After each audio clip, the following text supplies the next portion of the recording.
अब हम देखें, अगर इस प्रश्न में एक घनाभ को पिघला के चांदी के सिक्के बनाने हैं, ठीक है, तो होना क्या चाहिए कि जितने चांदी के सिक्के बनेंगे वो घनाभ के आयतन के बराबर होंगे।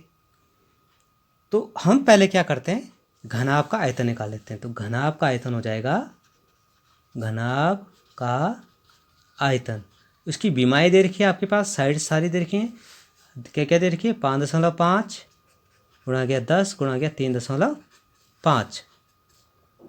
तो ये हो जाएगा आपके पास 5 पंजे 35, 35 है, 35 दूनी 70, 140, 35 छको 140 और 35 100 225।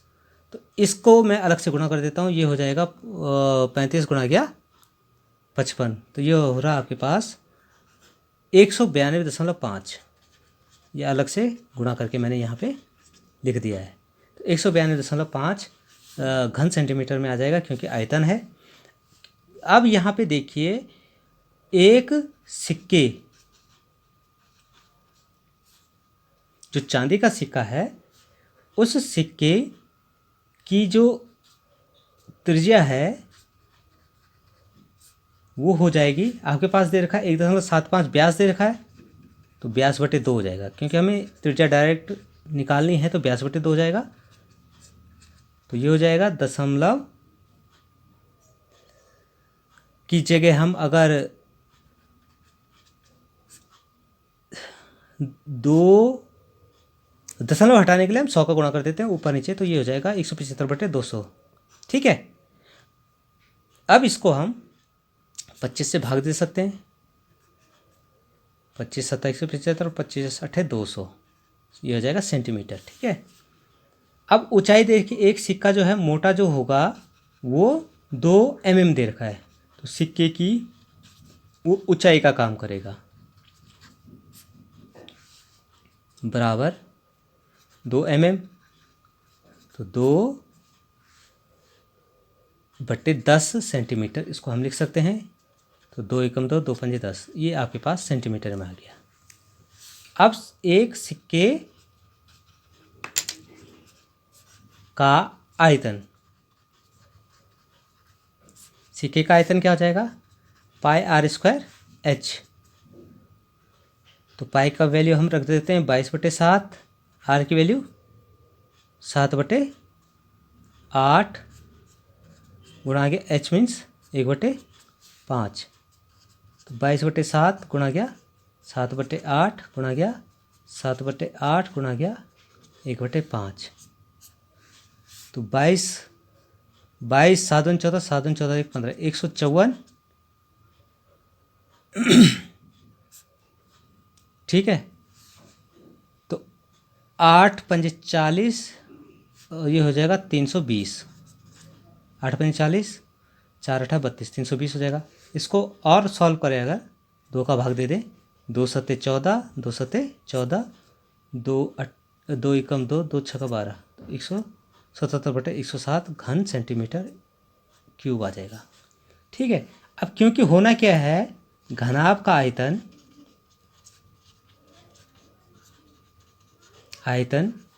बराबर n सिक्कों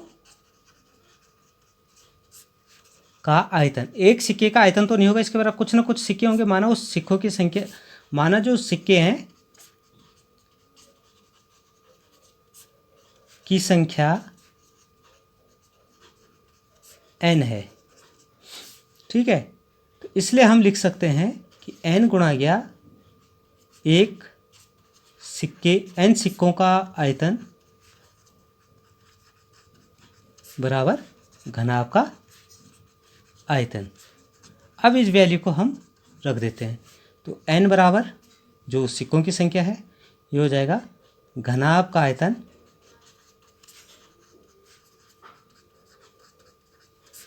बटे सिक्कों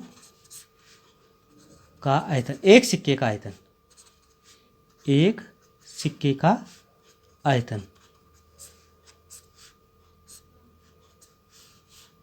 तो ये हो जाएगा घनाभ। घनाभ क्या है हमारे पास, अभी हमने निकाला था 192.5, और सिक्कों का हो जाएगा 77/160।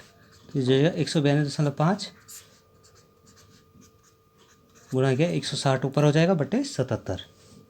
ठीक है, अब यहाँ पर 192.5 गुणा गया 160/77, तो 77 का भाग देते हैं हम अगर इसमें, तो लगभग ये आपका 2 भाग दे दिया है मैंने, 77 दूनी 140। ठीक है, दशमलव लगा। अब ये आपके पास ना 77 दूनी 154, तो ये बचा आपके पास 38, 385 हो गया, तो 77 पंजे, हाँ ये जो 2.5 बार जा रहा है, तो 16 पंजे 80, 16 दूनी 32, 32 और 8 40। ठीक है, तो ये आपके पास 400 सिक्के आ जा रहे हैं। तो n बराबर सिक्कों की संख्या, सिक्कों की संख्या, सिक्कों की संख्या बराबर 400। ये आपके पास आंसर आ गया है।